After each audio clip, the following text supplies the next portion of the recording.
বরিশালে পানি সংকট নিরসনে বড় অগ্রগতি। বরিশাল নগরীতে পুনরায় চালু হল Rupatali ১৬ MLD surface water treatment plant. বুধবার দুপুরে প্ল্যান্টটির উদ্বোধন করেন সিটি কর্পোরেশনের প্রশাসক অ্যাডভোকেট বিলকিস আক্তার জাহান শিরিন। প্রতিদিন প্রায় ১,৬০,০০,০০০ লিটার পানি পরিশোধনের সক্ষমতা রয়েছে এই প্ল্যান্টের। আধুনিক প্রযুক্তির মাধ্যমে নদী ও খালের পানি শোধন করে নিরাপদ সুপেয় পানিতে রূপান্তর করা হবে। দীর্ঘদিন বন্ধ থাকার পর যন্ত্রাংশ পরিবর্তন, পাইপলাইন সংস্কার এবং ফিল্টার উন্নয়নের মাধ্যমে প্ল্যান্টটি আবার চালু করা হয়েছে। কর্তৃপক্ষ বলছে এতে নগরবাসীর পানি সরবরাহ বাড়বে এবং গ্রীষ্মের সংকট অনেকটাই কমবে। নগরবাসীর প্রত্যাশা, নিয়মিত রক্ষণাবেক্ষণ থাকলে এই প্ল্যান্ট দীর্ঘমেয়াদে পানি সমস্যার কার্যকর সমাধান দেবে। আজকে আমাদের বরিশালবাসীর জন্য, বিশেষ করে আমাদের সিটির অন্তর্ভুক্ত যারা আমরা বসবাস করি, তাদের জন্য খুব একটি গুরুত্বপূর্ণ, এটা আনন্দের দিন, স্মরণীয় দিন যে আমরা বরিশাল সিটি কর্পোরেশনের উদ্যোগে আমাদের বরিশালে দীর্ঘদিনের আকাঙ্ক্ষিত রূপাতলী যে আমরা ওয়াটার ট্রিটমেন্ট প্ল্যান্ট আজকে আমরা চালু করতে পেরেছি। এই উপলক্ষে আমরা আজকে এখানে ছোট্ট একটু আয়োজন করেছি। আমাদের এই শাখার যারা দায়িত্বে আছেন, আমি তাদের প্রতি কৃতজ্ঞতা প্রকাশ করছি।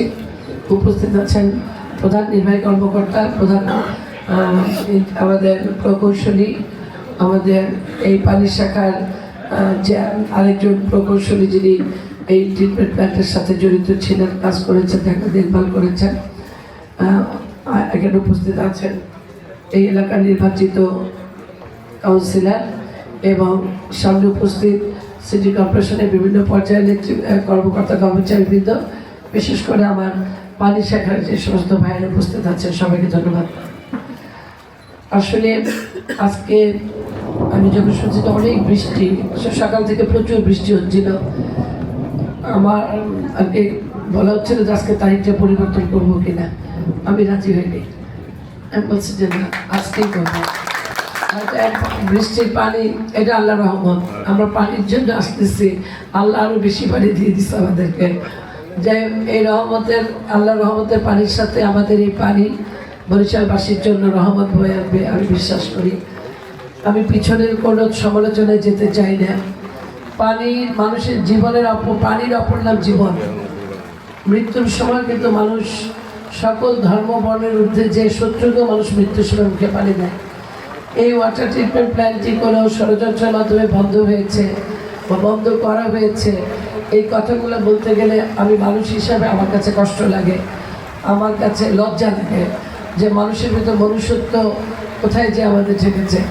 রাজনৈতিক প্রতিহিংসা থাকবে, কিন্তু প্রতিহিংসার একটা ব্যারিকেড থাকে, একটা সীমাবদ্ধতা থাকে, একটা লাইন থাকে, কোন পর্যন্ত প্রতিহিংসার মাত্রা যায়। যেটা জনগণের সাথে ব্যবহৃত, এটা জনগণের জিনিস, যেটাতে জনগণ উপকৃত হয়, সেই জায়গাটায় যদি এই ধরনের প্রতিহিংসা থাকে, সেটা অত্যন্ত দুঃখজনক। আমি আমার এই চেয়ার থেকে যে সেবার দায়িত্ব নিয়ে বসেছি, সকল রাজনৈতিক প্রতিহিংসার ঊর্ধ্বে থেকে বরিশালবাসীর জন্য আমার জীবনের সর্বোচ্চটুকু দিয়ে আমি চেষ্টা করে যাব। সে কোন মতের বা কোন পথের, এটা আমার জানার বিষয় না। বরিশালবাসী উপকৃত হবে, এটাই সবচেয়ে বড় কথা।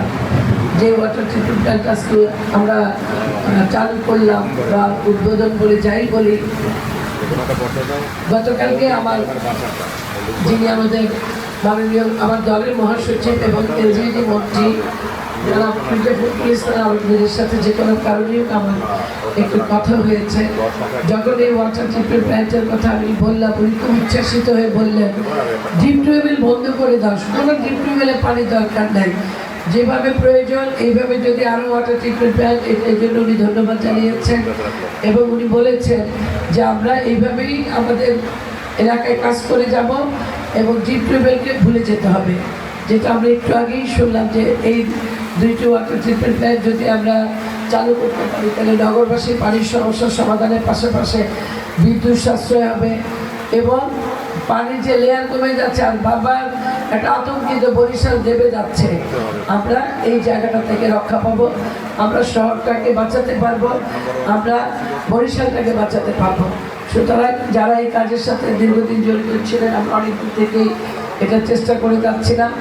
আমি ওমর সহ এখানে এই আমাদের চিফ ইঞ্জিনিয়ার সিও সাহেব এবং অন্যান্য যারা এই কাজের সাথে জড়িত ছিলেন সবাইকে ধন্যবাদ জানাচ্ছি। বরিশালবাসীর পক্ষ থেকে কৃতজ্ঞতা জানাচ্ছি। আপনাদের প্রতিটা মুহূর্ত যেন এটার উপর একটা মনিটরিং থাকে, নজরদারি থাকে, কোনো অবস্থায় যেন এটার ব্যাপারে কোনো অবহেলা না থাকে। চালু হলো তার পরবর্তীতে এটা কোন অবস্থায় কীভাবে কতটুকু পানি যাচ্ছে, কতটুকু পানি আমরা ব্যবহার করতে পারছি, ধারণ ক্ষমতা অনুযায়ী কতটুকু সার্ভিসটা আসছে, সব ব্যাপারটা আপনারা আপনাদের পানি শাখা থেকে মনিটরিং করবেন। এটাই আমার আপনাদের প্রতি একটি প্রত্যাশা এবং নির্দেশ বলবো না, প্রত্যাশা। আপনারা আপনাদের নিজেদের দায়িত্বের জায়গা থেকে এই কাজগুলো করবেন। বরিশালের একজন সন্তান হিসাবে বরিশালবাসীর জন্য এটা আমাদের দায়িত্ব। সবাইকে ধন্যবাদ। আমরা আবার খুব শীঘ্রই যেন আমাদের বাকি দুটো চালু করতে পারি। আমাদের মন্ত্রণালয়ের সর্বোচ্চ দায়িত্বে যিনি আছেন অথবা সরকারের উচ্চ পর্যায়ের কাউকে এনে আমরা যেন দেখাতে পারি যে আমরা এই সময় এই নতুন বাংলাদেশে আমরা নতুন কিছু করে পিছনের সমস্ত জঞ্জাল ভুলে গিয়ে, উনি আমাকে মহাসচিব হিসেবে আরেকটি কথা বলেছেন যে পিছনের কথা আর না বলি, পিছনের ইতিহাস, ওদের ইতিহাস আর না বলি, আমরা নতুন ইতিহাস গড়ব। সেই নতুন ইতিহাস গড়ার প্রত্যয় রেখে আপনাদের সবাইকে ধন্যবাদ।